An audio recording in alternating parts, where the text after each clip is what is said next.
Sore, Istri dari Masa Depan adalah sebuah landmark di dalam sinema Indonesia. Alur cerita yang inovatif, engaging, dan sinematografi yang indah. Setiap frame di film ini bisa jadi lukisan.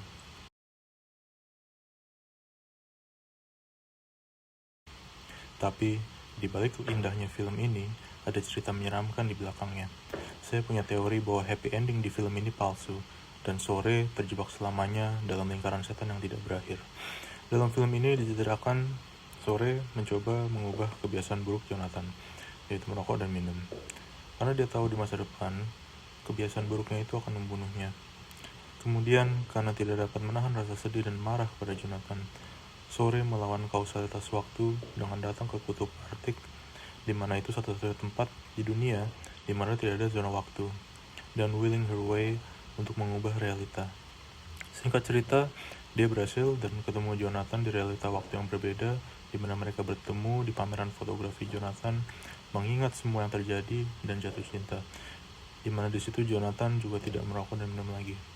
Tapi saya bisa buktikan bahwa ini hanya fantasi palsu dari Sore. Di awal, Sore bisa dengan bebas meriset waktu jika dia gagal mengubah Jonathan, ditandai dengan mimisan dan kembali ke titik awal lagi. Ada detail menarik, Sore selalu terbangun di jam 8.25, sebuah referensi dari Alkitab, Roma 8.25, tetapi jika kita mengharapkan apa yang tidak kita lihat, kita menantikannya dengan tekun, mendeskripsikan Sore yang dengan tekun berulang-ulang mencoba untuk menyubah Jonathan. Biblical references ini juga ada saat Sore memilihkan foto untuk Jonathan saat mau pitching ke pameran di Kroasia. Yang ini. Roll ke-14, frame ke-29. Referring ke Yohanes 14:29, dan sekarang juga aku mengatakannya kepadamu sebelum hal itu terjadi, supaya kamu percaya apabila hal itu terjadi. Sore bantu memilih foto yang akan dipakai Jonathan saat pameran dan terpilih oleh kritik untuk melanjutkan pamerannya di Madrid, sekaligus membuat Jonathan percaya bahwa Sore itu dari masa depan. Dan terakhir, ada salah satu foto di antara surat yang tidak terkirim kepada Bapak Jonathan. Ada foto clock tower dengan tulisan 1909, referring ke Matius 1909, tetapi aku berkata kepadamu, barang siapa menceraikan istrinya, kecuali karena zina, lalu kawin dengan perempuan lain, ia berbuat zina. Dimana di akhir paruh film, kita diceritakan bagaimana Bapak Jonathan meninggalkan istrinya untuk menikah dengan wanita lain.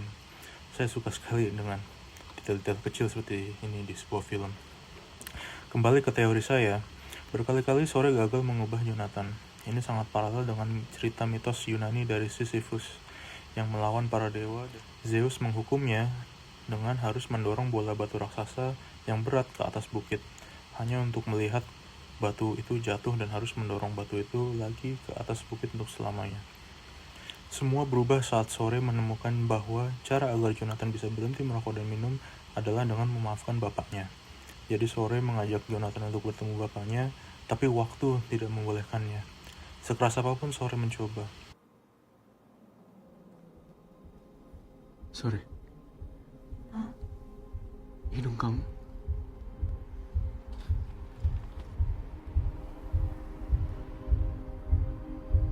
Kamu kenapa?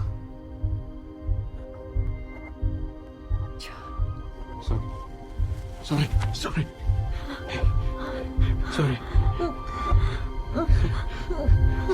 Waktu ini sendiri adalah sebuah karakter. Ada transisi di film ini yang mereferensikan waktu. Dia marah. Siapa?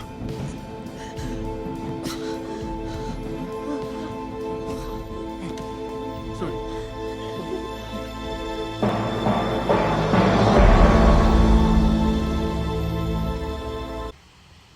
Bahkan, waktu ada di end credit. Waktu dimainkan oleh waktu. Sore bahkan sempat menyerah dan mencari kehidupan sendiri di Zagreb, bekerja sebagai fitter wedding dress, dan Zagreb itu 3 jam dari Groznan, setting cerita awal film. Tapi waktu tidak membiarkan. Sore dipertemukan lagi dengan Jonathan, memberi dia harapan lagi untuk mengulang. Kayak gila, ngapain harus fitting baju sampai jauh-jauh pindah kota. Groznan ke Zagreb itu 3 jam loh, itu kayak Jakarta ke Cirebon cuma demi fitting. Ini semua ulah waktu yang marah pada sore untuk mencoba bermain Tuhan. Berkali-kali sore mencoba menemukan Jonathan dengan bapaknya, tapi waktu semakin menolak. Waktu semakin mempersempit ruang gerak sore, dan pada akhirnya waktu tidak memberikan lagi kesempatan bagi sore untuk mencoba mengubah realita. Dan pada akhirnya kata-kata terakhir sore adalah, Hai.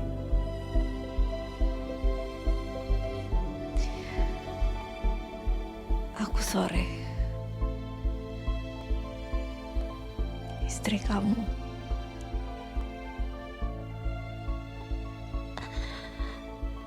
Selamanya.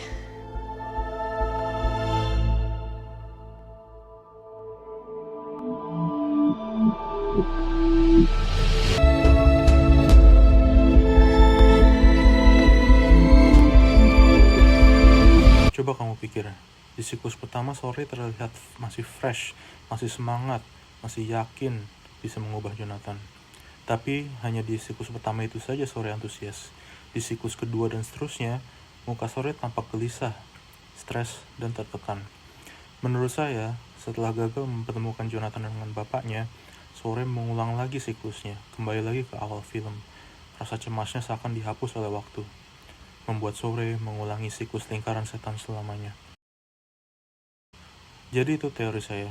Semoga kamu enjoy teori ini. Mungkin saya terlalu mendalami berlebihan. Jangan lupa like dan subscribe. Tunggu dulu. Apa artinya sore sudah mati? Kenapa ya sore itu mimisan sebelum...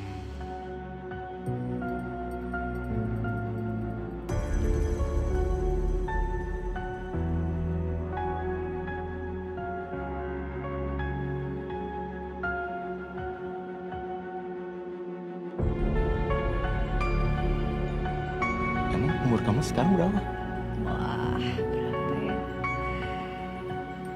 100 berapa ya? Aku juga lupa.